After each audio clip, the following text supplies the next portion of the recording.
영국 속담에 집안에 애들이 없는 것은 지구에 태양이 없는 곳과 같다라는 말이 있습니다. 사람들이 우글우글 바글바글 많아도 노인들만 가득하다면 별로 웃을 일이 별로 없습니다.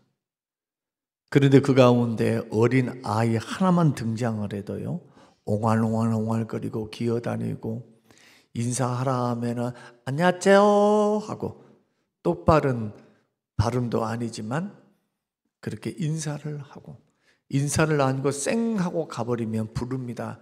인사해봐, 인사해야지, 두 손 모으고 하면은 조그만 애기가 두 손 모으고 까딱거리고 도망가도 그렇게 웃기고 예쁘고 이쁘고. 그래서 어린아이가 없는 가정은 삭막한 겁니다. 교회에서 만약에 어린아이들이 없다라고 가정을 한번 해본다면 얼마나 삭막할까요? 그리고 그들의 미래, 그 교회의 미래는 얼마나 암담할까요? 대를 이어서 믿는 사람들이 없으니 우리가 조금만 생각해 보아도 20년만 지나, 아니 10년만 지나도 그 교회는 죽어가는 교회가 될 수밖에 없을 것입니다. 어린이 주일을 가리켜서 꽃주일이다 라고 말을 하기도 합니다. 꽃주일, 어른들이 꽃이 아니고 어린아이들이 꽃이래요. 그 유래는 1856년도 미국의 매사추세츠 제일 유니버설 교회에 담임하셨던 찰스 레오날드 목사님이라고 하는 그분으로부터 유래가 된 그러한 명칭입니다. 그 목사님께서는 어린아이들도 똑같이 하나님 앞에 예배 드려야 하고 어린이의 생명은 가볍지 않다. 어른의 생명의 무게만큼 값진 것이다. 오히려 어떤 의미에서는 더 보배롭다라는 의미에서 강단에서 꽃을, 전체를 꽃으로 장식을 했습니다. 그리고 목사님의 설교의 제목이 샤론의 장미라는 제목으로 설교를 했습니다. 그 후로부터 소문이 나고 입소문이 나서 어린이날을 가리켜서 꽃주일이다라고 그렇게 명칭을 불렀다고 합니다. 어린아이들은 한나라의 꽃입니다. 어린아이들은 가정의 꽃입니다. 그러나 우리 대한민국의 현실을 보면 그렇게 아름답지 못합니다. 밝지 못합니다. 왜냐하면 인구는 1, 2년 사이에 어떻게 할 도리가 없기 때문에. 벌써 지금의 감소, 이 어린아이들의 감소는 20년만 지나도 30년만 지나도 그 영향을 고스란히 받습니다. 지금 우리나라는 인구의 정점에 와 있습니다. 피크에 와 있어요. 5,200만. 5천만만 넘어서도 그래도 자급자족까지는 아니다 할지라도 해볼 만합니다. 경제가 돌아갈 수 있습니다. 내수가 어느 정도 뒷받침이 됩니다. 수출만 조금만 더 한다면 먹고 살 수 있습니다. 그러나 이 인구가 4천만으로 떨어져 버린다면, 3,500만으로 떨어져 버린다면 공장을 한국에 지을 필요가 없어요. 왜냐하면 내수가 안 되는데, 더 인구가 많은 곳, 물건이 더 팔릴 수 있는 곳으로 다 해외로 나가게 돼 있어요. 그러니 자동적으로 어린아이들이 일할 수 있는 그러한 생산 연령도 줄어드는 것도 문제지만 더 큰 문제는 소비가 안 되는 거예요. 소비. 그러니 공장을 지을 필요가 없겠죠. 거기에다가 AI 로봇으로 해서 이제는 사람의 인력보다는 더 많은 생산을 정확하게 해낼 수 있는 그러한 AI 시대가 되고 로봇 시대가 되면 생산이 더 많아질 거예요. 소비가 안 되면 아무런 소용이 없죠. 왜 중국이 저렇게 버틸 수 있는가? 미국이 그렇게 관세를 높은 장벽으로 한다 할지라도 그들은 끄떡도 없습니다. 왜냐? 인구가 14억이에요. 수출 안 해도 먹고 삽니다. 수출의 비중이 30%도 안 됩니다. 미국의 비중은 17%밖에 안 됩니다. 전 세계 무역에서 차지하는 비중. 중국은 내수에서부터 벌써 자동차로부터 해서 무슨 기관 산업으로부터 해서 살펴보면 먹고 살 수 있어요. 충분히 돌아갈 수 있습니다. 그러니 뭐 끄떡하겠습니까? 앞으로 세대는 인구가 무기가 될 시대가 도래야 합니다. 그만큼 서구 열강들은 잘 먹고 잘 사니까 아이를 낳지도 않고 행복하게 둘이서 살 연구를 하지, 행복을 누리려고 하지, 애를 낳고 키우고 돈 들어가는 이 소위 말하는 소비적인 일들을 하지 않겠다. 왜 나의 인생을 자녀들에게 허비하는가? 그렇게 해서 아이를 낳지를 않습니다. 또 낳을 수 없는 구조가 되어져 가고 있습니다. 이럴 때 앞장서야 될 곳이 어디입니까? 교회입니다. 교회는 어린 아이들을 가리켜서 성경은 기업이라고 말씀하십니다. 하나님은 어린 아이가 하나의 돈 쓰는 기계가 아니고 부모의 욕망과 욕심을 채워서 가문을 빛내는 존재, 또 가문을 이어갈 수 있는 존재로서의 자녀들이 아닌 하나님이 주신 선물이며 주님이 주신 기업이며 부모에게는 면류관이며 이 아이들이 그런 축복을 주는 하나님이 맡기신 생명이다. 그 생명들에게 복음을 증거하라. 말씀을 증거하라. 너가 믿고 있는 그런 하나님, 너가 배웠던 그 하나님을 전달해 주라는 겁니다. 그래서 어린 아이들을 낳는 것은 사명이고 그 아이들을 낳는 것은 하나님의 명령에 순종하는 것, 생육하고 번성하는 것, 이것이 하나님의 명령이기 때문에 교회는 아이들을 환영하는 분위기가 있어야 되고 그들을 소중히 여기고 그들이 미래의 우리 교회와 우리 나라와 민족을 걸머지고 나아갈 수 있는 그런 미래의 주역 세대임을 생각하고 투자해야 됩니다. 다음 세대를 위해서 기도해야 됩니다. 그들에게 신앙 교육을 해야 합니다. 그들을 경험을 시켜야 합니다. 선교도, 믿음도, 교육도 부지런히 투자해서 그들이 하나님을 만날 수 있도록 더 넓은 세계를 보고 열방과 민족을 가슴에 품고 전도하며 선교하고 복음을 증거할 수 있는 믿음의 사람들로 세워지기 위해서 어른들이 그 일들을 해야 합니다. 가장 앞장서야 될 사람이 누구일까요? 부모입니다. 1차적으로 부모예요. 성경은 주일학교에서 가르치라 그런 말씀 없습니다. 교회에서는 분명히 제자 삼아 가르치라, 먼저 믿는 사람들이 후배들을 가르치라, 새신자를 전도해서 양육하고 가르치라, 가르쳐 제자 삼아라, 내가 너에게 분부한 것을 가르쳐 지키게 하라 하셨으니 어른이 됐든 어린아이가 됐든 복음 전도를 통해서 먼저 믿는 사람들이 반드시 가르쳐야 합니다. 신앙의 도리를 가르쳐야 합니다. 그냥 마음대로 하고 싶은 대로 믿어라 이렇게 하면은 잘못된 길로 걸어갑니다. 신앙생활 그렇게 해도 되는 줄 알아요? 그러지 않습니다. 하나님의 말씀이 가르치는 원리대로, 생명의 원리대로, 하나님의 방법대로 배워야 되고 부지런히 교회는 가르쳐야 합니다. 생명의 길이기 때문에. 그런데 그 일들을 언제부터 하면 좋겠는가? 어린 아이 때부터. 사람이 나이가 들면 고집이 생깁니다. 판단이 생깁니다. 또 고정관념이 생깁니다. 지식이 쌓이면 그 지식이 전부인 줄 압니다. 자기가 생각하는 세상에서 습득하는 것이 그것이 전부인 줄 알아요. 그래서 하나님의 말씀을 말씀대로 받아들이기에 너무 어렵습니다. 전제가 깔려 있으니까. 그거 깨트리기까지는 너무너무 많은 시간이 걸립니다. 저는 목회를 하면서 그렇게 완고했던 사람들이 한순간에 변화되어지고 깨어질 때가 언제인가? 평상시는 깨어지지 않습니다.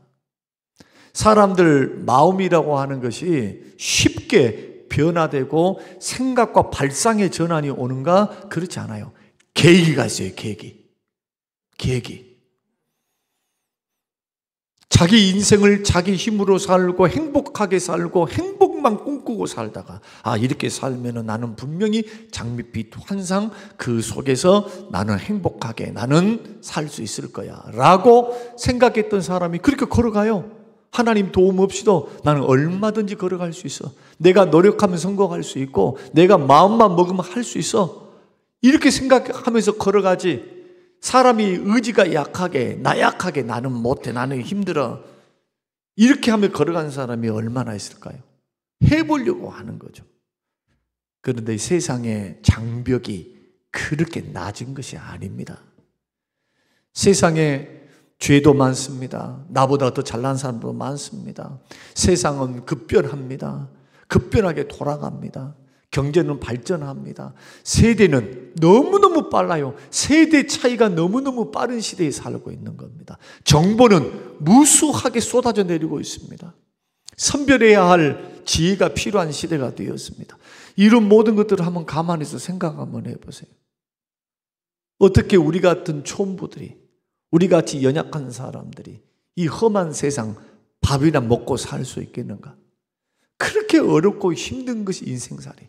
어느 정도 되어졌다 할지라도 완벽한 인생은 없어요. 살아보니까, 인생들을 보니까. 그래서 하나님께서 한 가지씩 이상은 기도의 제목들을 가정 안에 안겨 놓으신 겁니다. 저는 이것을 가리켜 축복이라고 저는 생각합니다. 하나님의 안전장치이다. 세상에 들어가서 세상에 살 때 너 알아라, 너 약해, 너 부족해, 나 없이는 안 될 부분이 있어. 그것을 기억하라 라는 것이 우리 인생 속에서 하나님이 고난과 기도 제목을 남겨놓으신 이유입니다. 선악과를 알게 하는 나무를 하나님이 허락하신 것은 교만을 방지하는 겁니다. 너의 분수를 알아라. 너를 창조주를 알아라. 이 모든 것 다 너 뜻대로 해. 먹고 살아. 땀 흘리지 않아도 먹을 수 있다.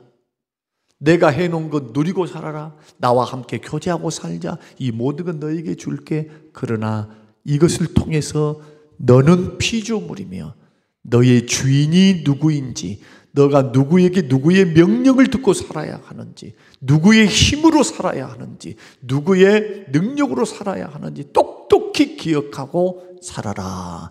장치가 선악과를 알게 하는 나무의 열매를 따먹지 말라는 명령이었습니다. 마찬가지입니다. 우리가 인생을 살아갑니다.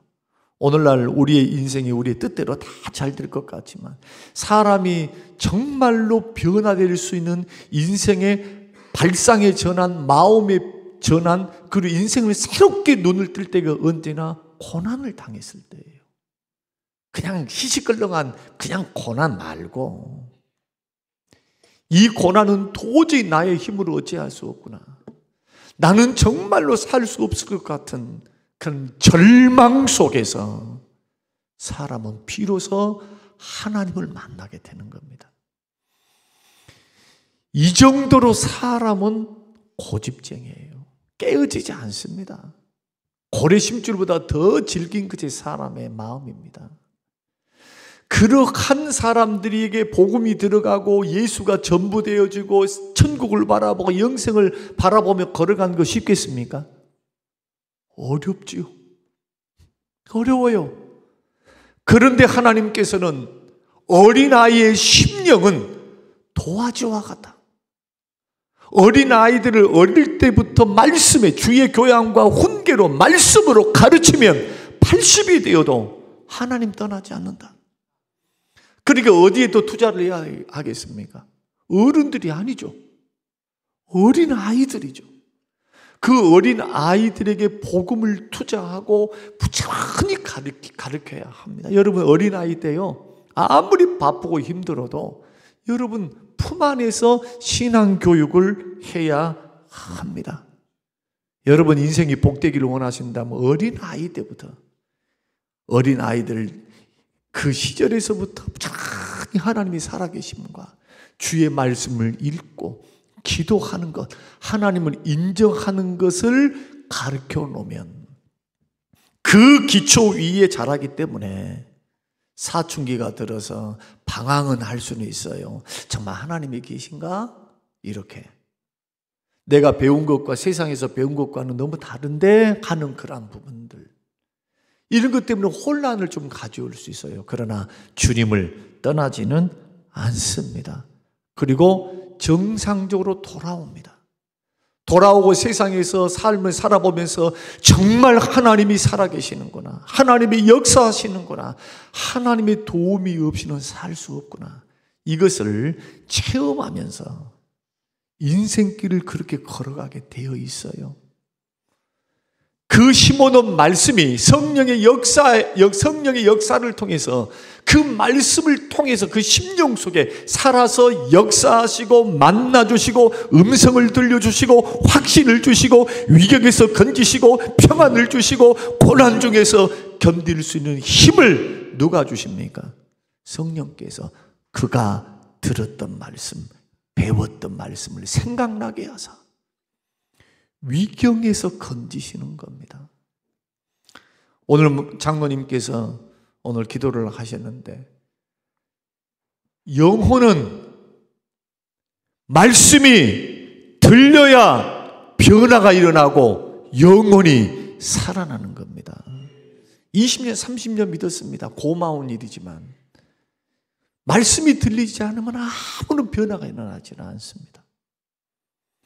사람이 그렇게 우악스럽고 고집쟁이고 그렇게 안 믿을 것 같은 사람도요, 말씀이 들리면 변화가 일기 시작해요. 목회 경험을 통해서 사람이 사람을 변화시키는 거 불가능합니다. 절대로 말 안 듣습니다. 어른이 말을 하면 꼰대라고 말해요. 꼰대짓 한다. 좀 가르쳐주고 인생을 살아왔으니까 어느 정도 알잖아요. 이제 살아가는 사람들은 인생을 못 살았으니까 지혜가 부족해요. 그러나 인생을 살았던 70, 80을 사시는 어른들은 안다, 이거 알아. 인생을 이렇게 걸어가야 된다는 거, 저렇게 걸어가야 된다는 거. 그러나 젊은 사람들한테 이런 말 저런 말 하면요, 또 잔소리한다. 다 아는 말인데 하면서 꼰대라고 그런 말 한단 말이에요. 어른들의 지혜를 가볍게 여기는 거죠. 그런데 그 말을 귀담아 듣고 교훈으로 삼을 줄 아는, 경청할 수 있는 귀가 열리면 어떤 길을 걸어갈까요? 불행을 막겠죠. 실수를 막겠죠. 할아버지가 그 말씀을 하셨어. 우리 아버지가 이런 말씀하셨어. 야야, 인생 살아보니까, 저는 자녀들이 그렇게 말하면 너무 돈 욕심 내지 말라고 합니다. 일 욕심 너무 하지 말라고 그래요. 살아보니까 하나님의 은혜 주심으로 사라져요. 그 나라와 그 일을 구하면 주께서 큰 돈을 안 주셔도 사라져요. 사라져. 나이가 들어서 세상 사람들은 돈도 어느 정도 있어야 되고, 그 누가 세운 기준입니까? 세상 사람들이 세운 기준이죠. 6억에서 10억이 있어야 된다. 꽤나 사람 구실을 하고 살려면 그 정도 돈이 있어야 된대요. 누가 세운 기준입니까? 평균적으로 맞습니까, 그게? 어른이 되어서요, 가장 중요한 게 뭐냐? 건강입니다. 건강. 욕심 내려놓으면요, 세 끼 밥 먹고 살고, 두 다리 쭉 뻗고 살고, 하루하루 남들 병들어서 누워있는 거, 불행을 당해서 쩔뚝거리고 다니는 거, 수술하느라고 병원에서 막 사는 거, 이런 모습들을 보면서 지혜를 얻을 수 있다면, 숨쉬고 사는 거, 돌아다니고 사는 거, 내가 마음껏 먹을 수 있는 거, 예배 드릴 수 있는 거, 찬양할 수 있는 거, 만날 수 있는 거, 돈의 값어치로 헤아릴 수 없는 혜택을, 공기 혜택, 햇볕의 혜택, 하나님이 지으신 이 우주 만물에 대한 혜택을 누리고 사는 사람의 입장에서 천문학적인 돈으로 해결할 수 없는 축복과 은혜를 지금 우리는 누리고 있는 겁니다. 세상 사람과 비교해가지고 나는 불행해, 행복의 조건이 거기 있으면 불행하죠. 그러나 하나님이 나에게 주신 삶을 소중히 여기고, 하루하루 감사하게 아침에 눈을 떠서 감사하고, 평범하게 일상을 살아가는 삶을 누리고 살고, 하나님을 찬양하고, 이웃에게 선을 행하고 마음 평안하게 스트레스 받지 않고 이런 삶이 왜 불행한 삶입니까? 불행한 삶일 수가 없어요. 특히 주님을 믿는 믿음으로 하나님 나라의 왕 되신 주님을 나의 삶의 주인으로 삼고 말씀의 원리를 따라 살아가는 삶이 어떻게 불행한 삶입니까? 복된 삶이죠. 이런 사람들은 천국도 보장받지만 그 인생을 주님이 붙드시면서 복된 길로 합력하여 선의 길로 인도하십니다. 어떤 사람? 하나님을 사랑하는 자, 곧 그 뜻대로 부르심을 입은 자. 조건이 달려 있어요. 합력하여 모든이 합력하여 선을 이룰 때 하나님을 사랑하는 자. 믿음에 있는 믿음으로 사는 사람 아닙니까? 그래서 우리는 이 신앙이 무너지면 모든 게 무너집니다. 신앙이 무너지면 당장의 건강이 무너지지 않을 수 있어요. 신앙이 없어도 물질이 당장에 없어지지 않을 수 있어요. 그러나 어느 날 믿음 없이 사는 삶은 어느 날 풍파가 일어나면 마태복음 7장에서 풍파가 일어나서 창수가 일어나 큰 풍파의 물결이 있을 것을 성경은 말씀을 합니다. 견딜 수 없습니다. 왜?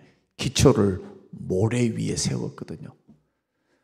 믿음 없이 모래 위에 세운 거예요. 그러니까 믿음이 없으니까 무슨 말씀대로 살겠습니까? 순종하며 살겠습니까?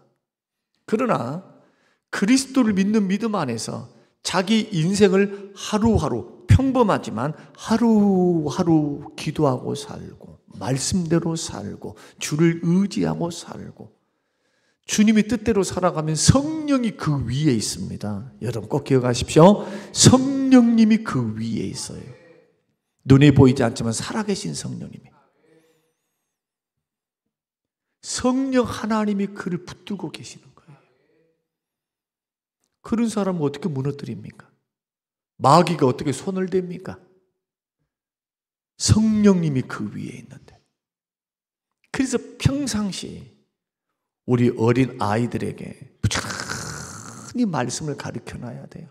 우리 유치부 아이들 얼마나 믿음이 순수하냐 하면요, 천국 있는가 물어보세요. 얘들한테 예수 믿는가 물어보세요. 믿는다 그래요. 집에 가갖고 아버지를 전도해요. 아빠! 유치부 애기들이, 저는 직접 들었습니다. 아빠, 왜 교회 안 나가? 아빠 천국 가려면 예수님 믿어야 되는데?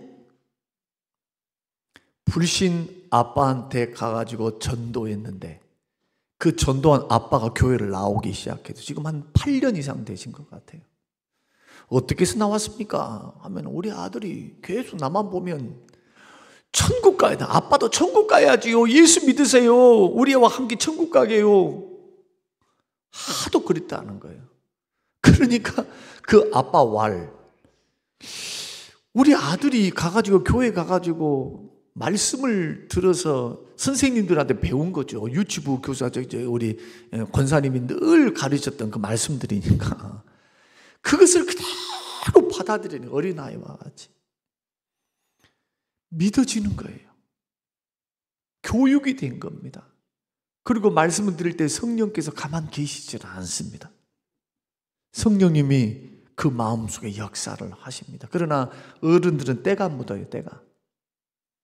의심이 많아.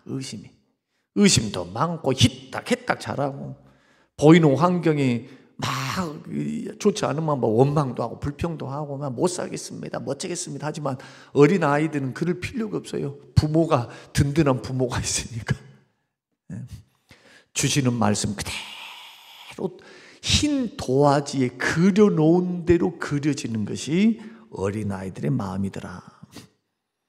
그러므로 저와 여러분들이 어린아이들에게, 여러분 손주들에게 가르치시려면 적어도 3가지는 가르쳐야 한다. 잠언 22장 6절에서 그렇게 말씀을 합니다. 마땅히 행할 길을 아이에게 가르치라. 그래야만 늙어도 그것을 떠나지 않는다. 그러면 어린아이들에게 뭘 가르쳐야 하는가? 첫째는 구원의 도리를 가르쳐야 합니다. 첫째, 지금 계속해서 설명드린 게 그거예요. 예수를 심어야 돼요. 예수님을 심어야 됩니다.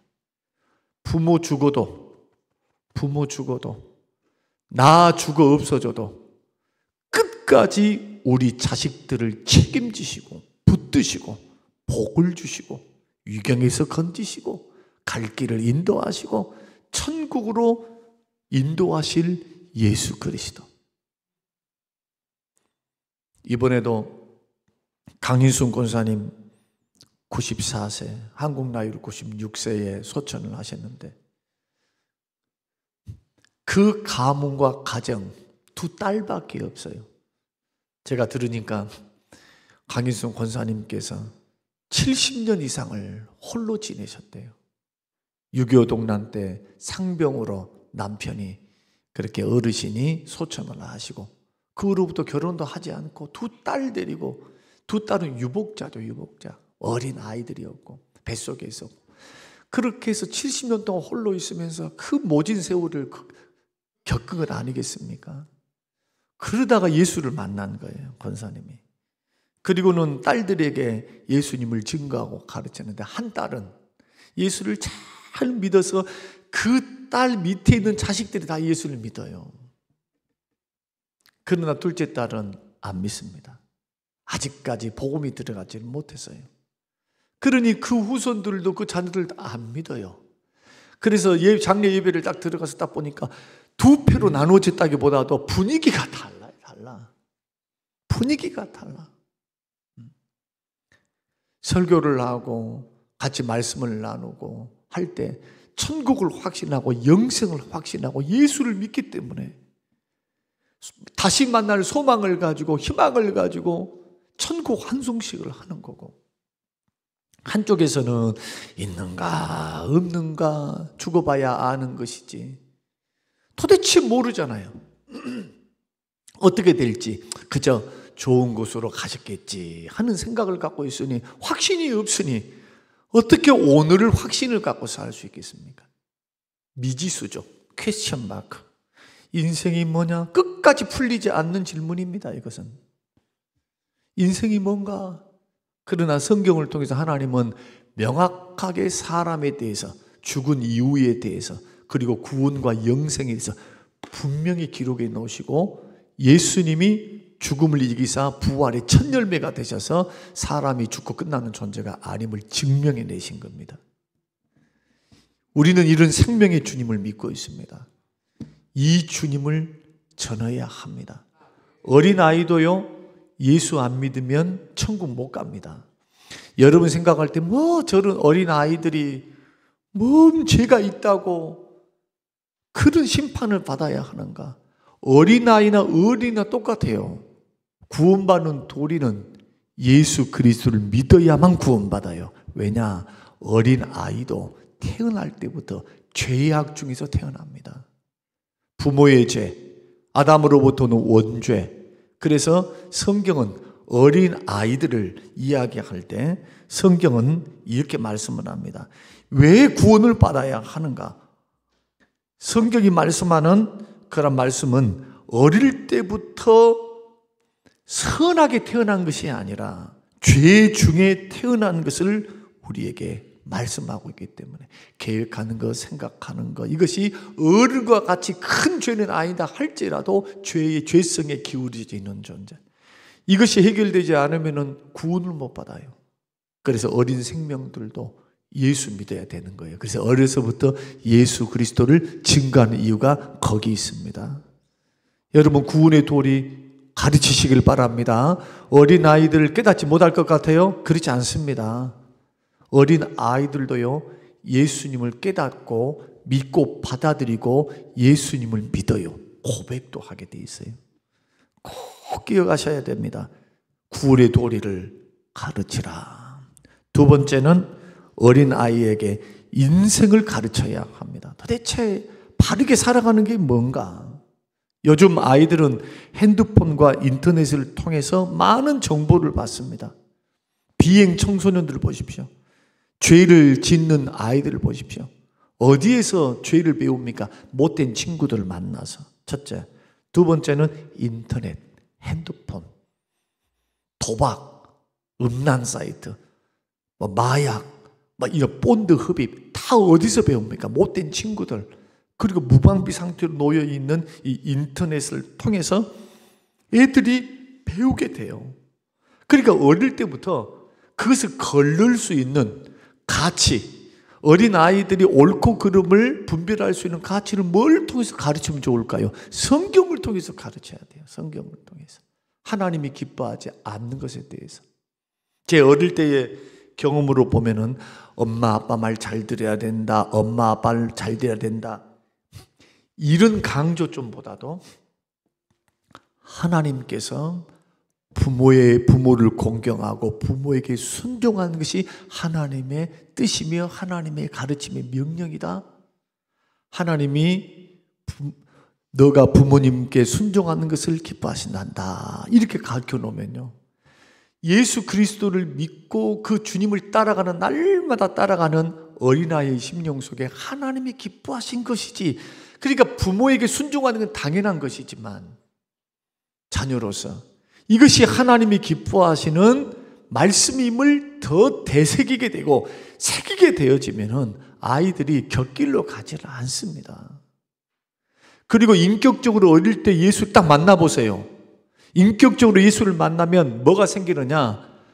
부모에게 잘못했을 때 죄책감이라는 걸 느껴요. 무조건 무슨 사춘기적이라 해가지고 막 이런 식으로 가지 않습니다. 영적 싸움을 하게 돼요.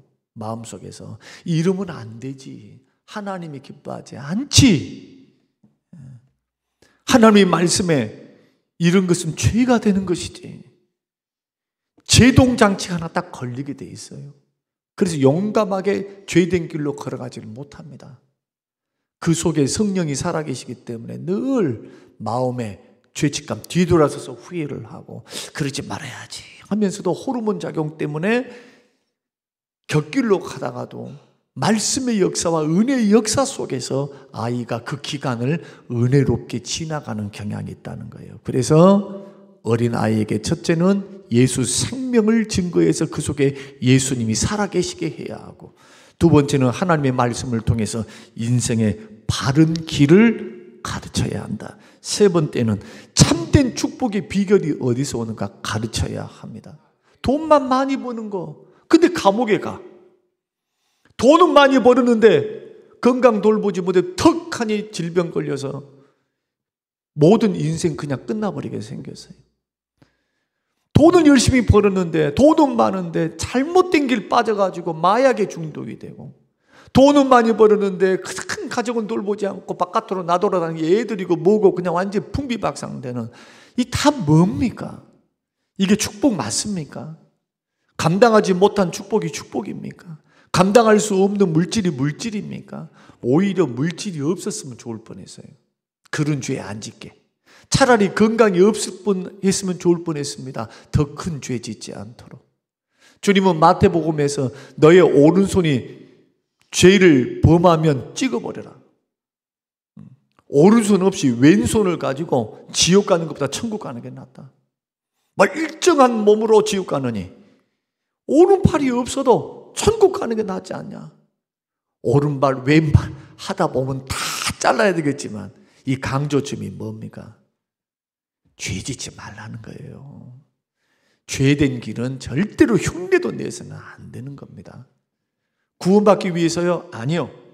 예수 믿고 구원받은 사람이 불행의 길을 걸어가서는 안 되니까. 그래서 축복의 비결은 말씀 순종에 있습니다. 이것이 확실한 약속이에요. 그러니까 아무리 힘들고 어려워도 말씀대로 살아가면 좀 괴롭고 어렵고 귀찮고 힘이 들어도 이 길에는 하나님이 손을 들어주셔요. 하나님이. 이 길에는 하나님의 도우심이 있고 하나님의 인정해 주심이 있어요.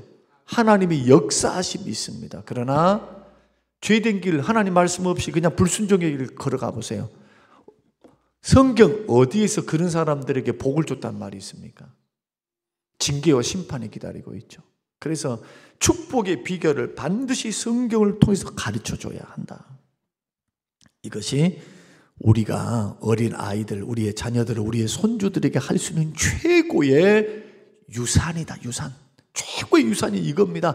그냥 돈만 막 몽땅 뭔가 편리하게 야야 나는 고생했으니까 너희들은 고생 덜하고 살아라 하고 막 유산만 물려주면 뭐예요? 감당도 못하는데 하나님께서 그 위에 축복하시지를 않는데, 그러나 믿음으로 살고 하나님 뜻대로 살아가며 하나님을 나의 능력, 하나님을 나의 상급으로 삼고 믿음 안에 살아가는 사람에게 주의 성령은 그와 함께 하시고, 요셉이 어느 곳을 가든지 그것이 감옥이 됐든 종살이가 됐든 이집트의 어떤 일들이 됐든 그의 인생의 모든 전반사에서 하나님이 그와 함께 가심에 그에게 형통하게 하시되, 그뿐만 아니고 그와 그의 집, 그가 몸담고 있는 주변에 축복을 주셨다. 이것은 하나님이 함께 하시기 때문에 형통을 주신 겁니다. 이 길을 걸어가도록 가르쳐줘야지 물고기만 냅다 줘버리면 먹어버리면 끝나. 그러나 고기 잡는 법을 가르치면 평생 그의 평생 주의 손이 함께 하셔서, 고난이 됐습니까? 주님이 함께 하시는데 지금 조금 실패했다 해가지고 낙심합니까? 7번 넘어져 8번 일어나요. 하나님께서 살 길로 인도해 가시면서 역사하시기 때문에 목사는 인생을 바라볼 때 뭘 갖고 미래를 바라볼까요? 제가 목회를 하면서 성도님들 신앙을 볼 때 어떻게 하겠구나, 미래를 예측하고 관측을 할 때 뭘 갖고 할까요? 뭘 갖고?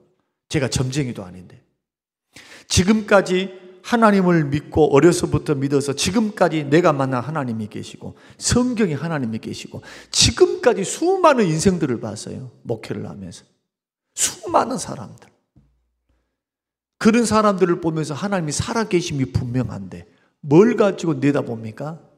그분들의 믿음이에요. 믿음 생활, 그 마음 중심에 있는 믿음 말이에요. 이걸 보게 되면 미래가 보이기 시작합니다. 당장 뭐가 이루어지지 않았다고 절대 낙심 안 해요. 그런 분들에게, 그런 자녀들에게 고난은 변장된 축복으로 다가옵니다. 그 연단이 딱 끝나면 그 다음부터 보십시오. 하나님 어떻게 세우는지. 더 행복하게, 더 은혜롭게 주님을 섬겨가면서 하나님이 그의 편이 되니까 절대로 부끄럽게 만들지 않아요. 그래서 고린도전서, 예수 그리스도를 믿는 자에게는 주께서 부끄러움을 당하게 하지 아니하시리라. 그러므로 여기서 말하는 믿음이란 계속적인 믿음을 말합니다. 어제 잘 믿었는데요, 오늘 현재 지금 주님 앞에 믿음으로 어린아이들이 잘 설 수 있도록 여러분들이 그 어린아이들을, 여러분의 자녀들을 잘 케어하고 잘해서 정말 하나님으로부터 복받을 수 있도록, 하나님이 축복하실 수 있도록, 하나님이 함께 하실 수 있도록, 하나님이 형통의 길을 열어주실 수 있도록 우리의 자녀들을 잘 키우실 수 있는, 마땅히 행할 길을 가르칠 수 있는 우리 부모님들과 우리 할아버지들과 그리고 할머니들이 꼭 되시기를 주님의 이름으로 축복합니다. 고마우신 아버지 하나님, 감사합니다. 고맙습니다.